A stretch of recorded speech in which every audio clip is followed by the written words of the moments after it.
We all visit museums from time to time and look at the paintings of famous artists. In most of these places you get some earphones which give you some interesting background information about the respective artists and their paintings. That is nice and educational, but it provides very little information, if any at all, about the huge amount of work behind these masterpieces. How the artists have struggled to develop the motives, the composition of the scenes, and, last not least, how they had to be patient with the lack of discipline of their models. If you think of gigantic paintings like this here, showing more than 100 persons, you get a feeling what could have happened when all these people had to pose, hopefully without moving, for quite some hours. In the last years, I have traveled to various museums and original places where famous artists had worked, and I was able to dig out so far hidden documents about the making of some of these masterpieces. Let me give you some examples from the last 600 years.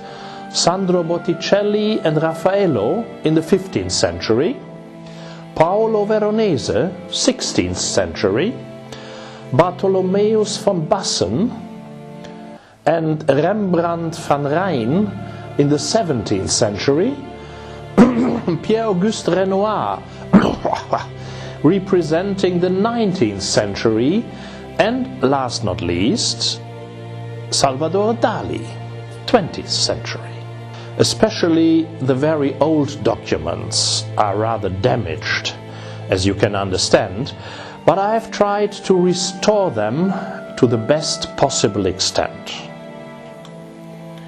Well, Sandro Botticelli, born in Florence in 1445, was very much influenced by the culture of the early Renaissance and the Humanism. One of his most famous paintings, a 2 by 3 meter tempera on wood, is Primavera, the spring, that is shown in the Uffizien in Florence. It took him 5 years, from 1482 to 1487, to finish this work.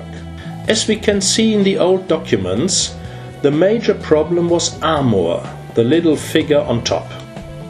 When Amor turned too much to the left, he shot the left young man, who then could not control his temper.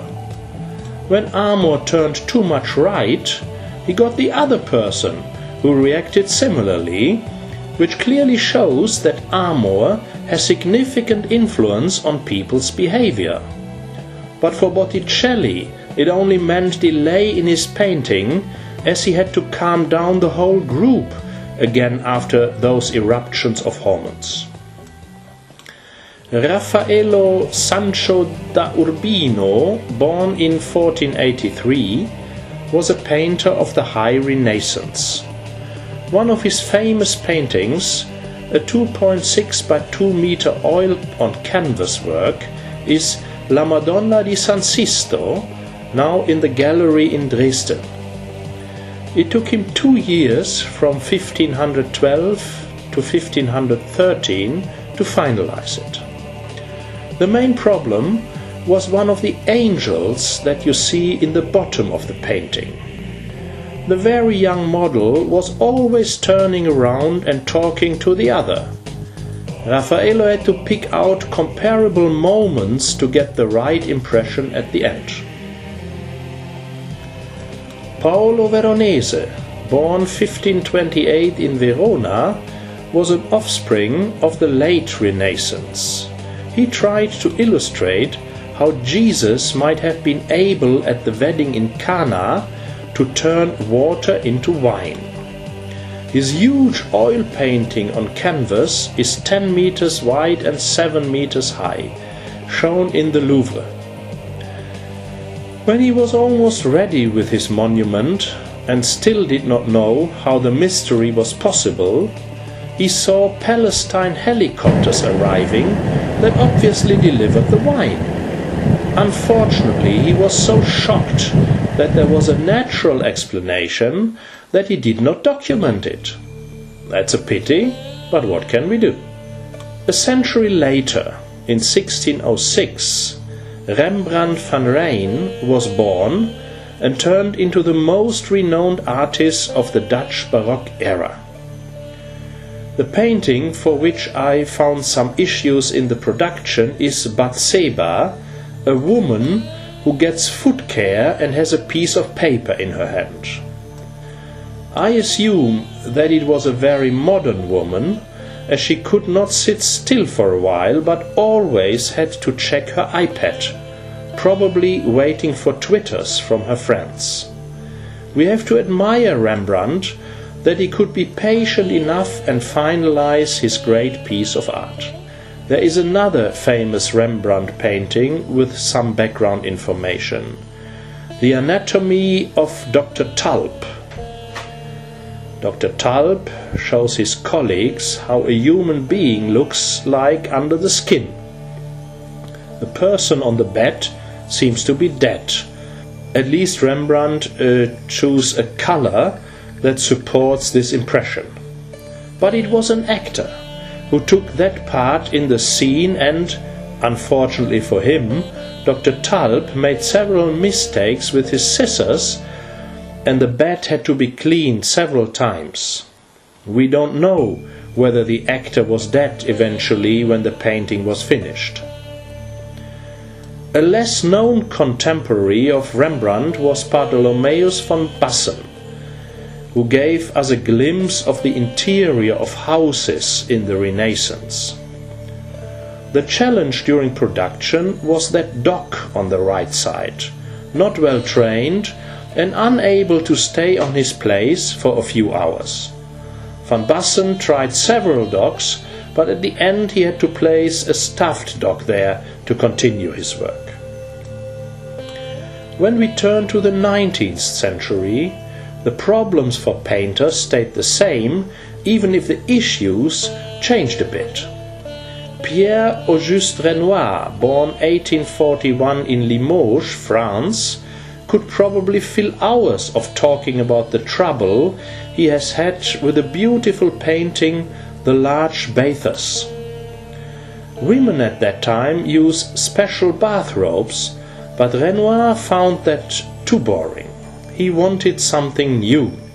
He asked his models to undress and pose naked, but the two on the left found that too daring. So he contacted a famous fashion designer in Germany, Carolus Lagerfeldus, who made 3 different revolutionary bath suits, which again were not liked by the ladies.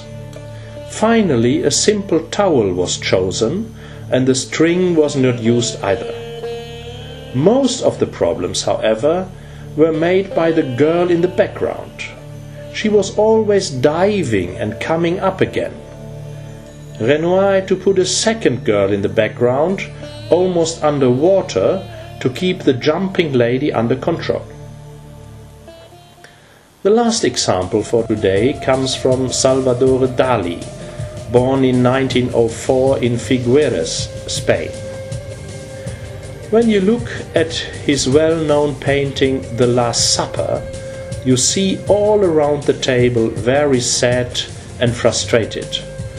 Only the person in the middle, probably Jesus, looks satisfied. Dali wanted that expression in his painting, but it took him a long time to find a way to create that feeling among his models.